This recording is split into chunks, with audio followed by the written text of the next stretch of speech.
పరిస్థితుల్లో ఎవరిని చూసినా ప్రతి ఒక్కరిలో కూడా బ్యూటీ కాన్షియస్ పెరిగిపోయింది.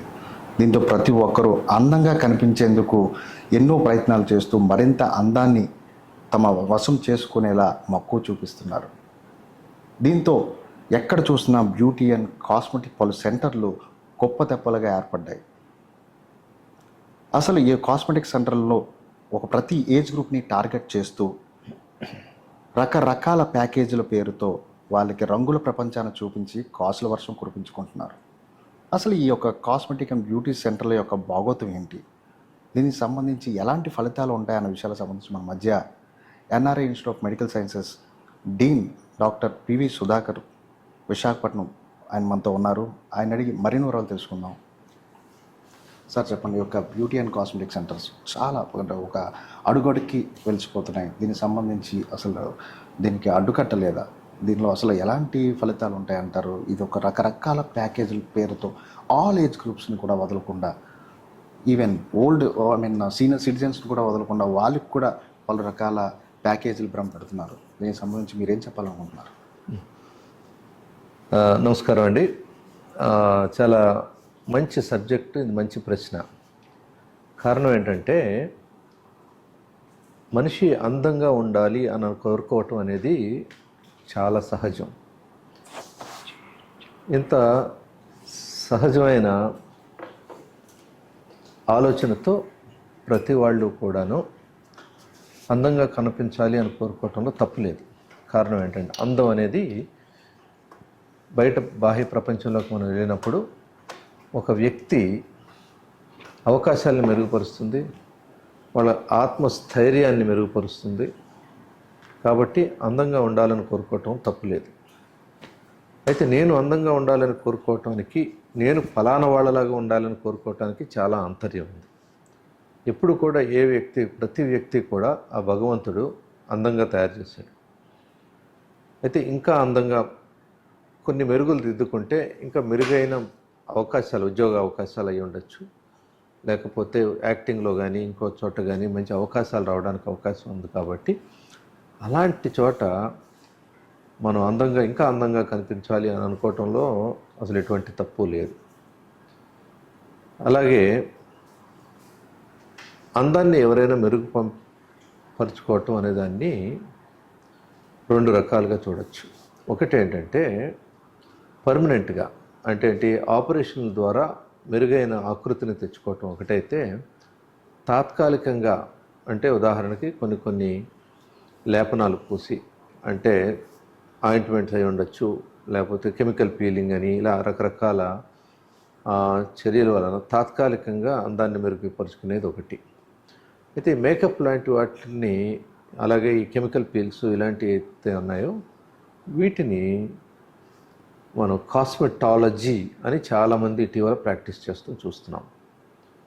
అలాగే ఇటు ఆపరేషన్స్ ద్వారా పర్మనెంట్గా, అంటే తాత్కాలికంగా కాకుండా పర్మనెంట్గా మెరుగుపరుచుకోవటం అనే ప్రక్రియ కూడా ఉంది. దాన్ని సాధారణంగా చేయగలిగిన వాళ్ళు ప్లాస్టిక్ సర్జన్స్. అంటే ప్లాస్టిక్ సర్జరీ అనే విభాగం శరీర పునర్నిర్మాణంతో పాటు అందాన్ని మెరుగుపరిచే ఒక అద్భుతమైన శస్త్రచికిత్స ప్రక్రియ.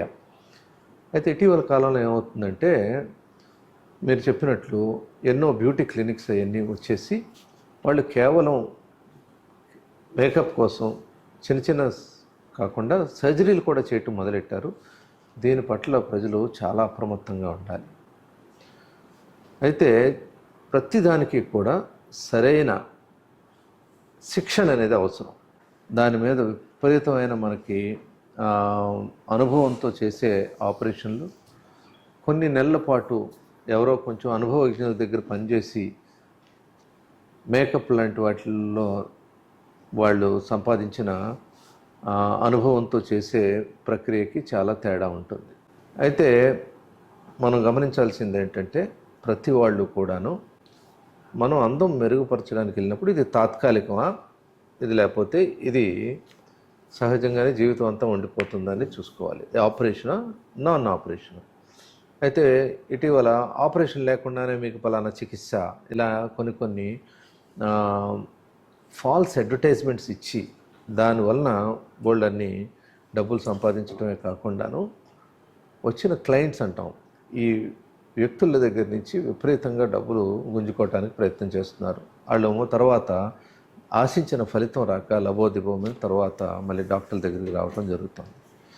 అంటే మనం గమనించాల్సింది ఏంటంటే, ఏదైనా మెడిసిన్ వాడినా, పైన పూతకి వెళ్ళిపోయి మెడిసిన్ వాడినా, లేకపోతే కెమికల్ పీల్ లాంటి ప్రక్రియలు చేసుకున్నా సరే అది క్వాలిఫైడ్, వాళ్ళు డాక్టర్లు అవునా కదా అనేది ముందు గమనించాలి.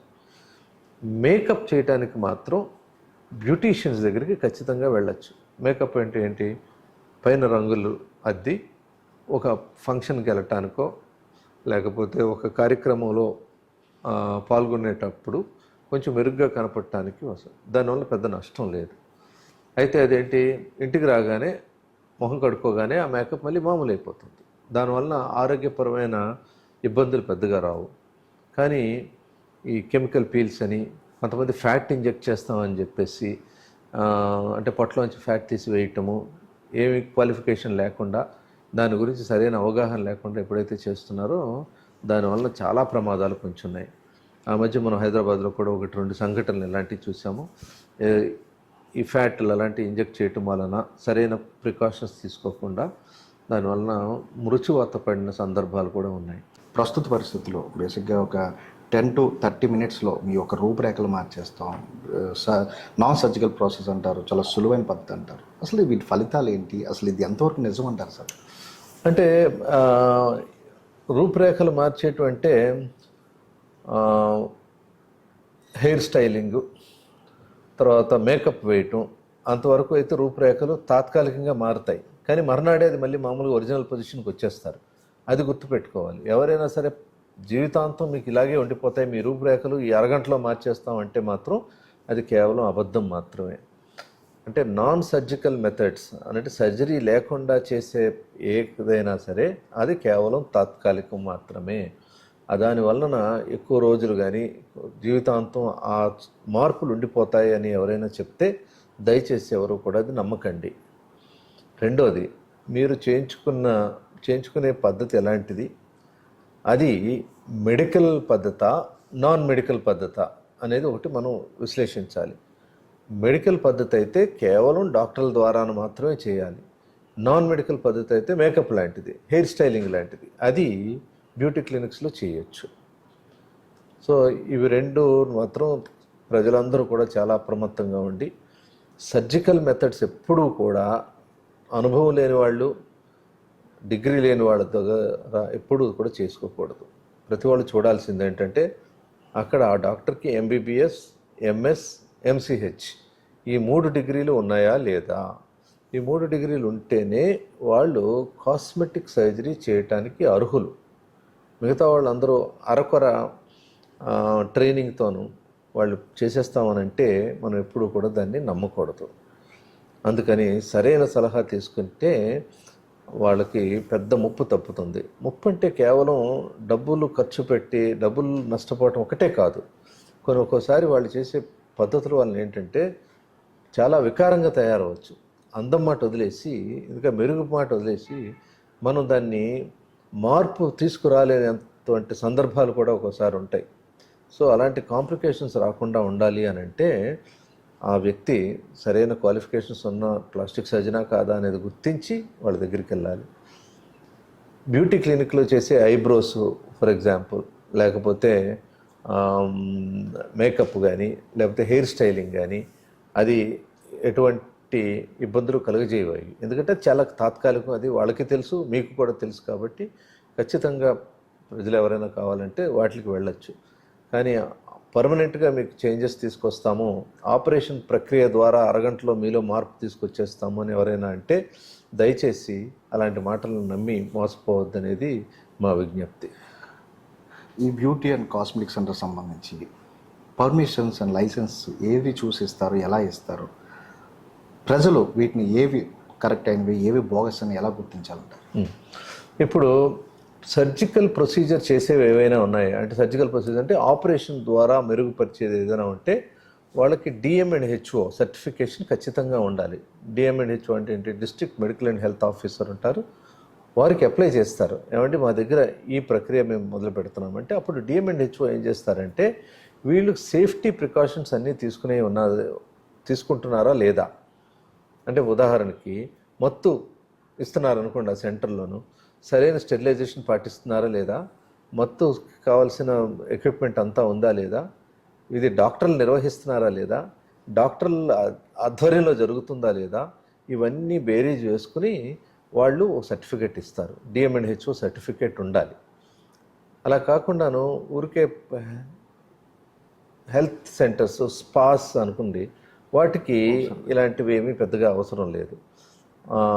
అది కమర్షియల్గా వాళ్ళు ఏంటంటే ట్యాక్స్లు అవి పే చేస్తుంటారు, వాళ్ళు ఎలక్ట్రిసిటీ అదంతా కమర్షియల్ రేట్లో పే చేస్తూ ఉంటారు. దాంతోనూ వాళ్ళు బాగా వాళ్ళందరూ చేసుకోవచ్చు. అయితే దీనివల్ల ఇప్పుడు ప్రాణహాని ఉండదు. ప్రాణహాని లేనంత వరకు వాళ్ళు చేసుకోవచ్చు. కానీ డిఎంఎండ్హెచ్ఓ పర్మిషన్ మాత్రం ఖచ్చితంగా కావాలి. ఎవరైనా పొరపాటున సర్జరీ చేస్తాము, పర్మనెంట్ చేంజ్ తీసుకొస్తాము, ఫ్యాట్ ఇంజెక్ట్ చేస్తాము, లేకపోతే మీ బ్రెస్ట్ అంటే వక్షోజాల సైజు పెంచుతాము, లోపల ఇంప్లాంట్లు పెడతాము, ఇలాంటివి ఎవరైనా అంటే వెంటనే దానికి డిఎంఎండ్హెచ్ఓ పర్మిషన్ ఉందా లేదా, ఆ డాక్టర్ క్వాలిఫైడ్ డాక్టర్ అవునా కాదా, వాళ్ళు మెడికల్ కౌన్సిల్ ఆఫ్ ఇండియా వాళ్ళు ఇచ్చిన సర్టిఫికేట్ వాళ్ళ దగ్గర ఉందా లేదా అనేది అడిగి తెలుసుకోవటంలో తప్పు లేదు. ఎందుకంటే మన ప్రాణం తీసి వాళ్ళ చేతిలో పెడుతున్నాం కాబట్టి మనం సరైన డాక్టర్ దగ్గరికి వెళ్ళటం అనేది చాలా ముఖ్యం.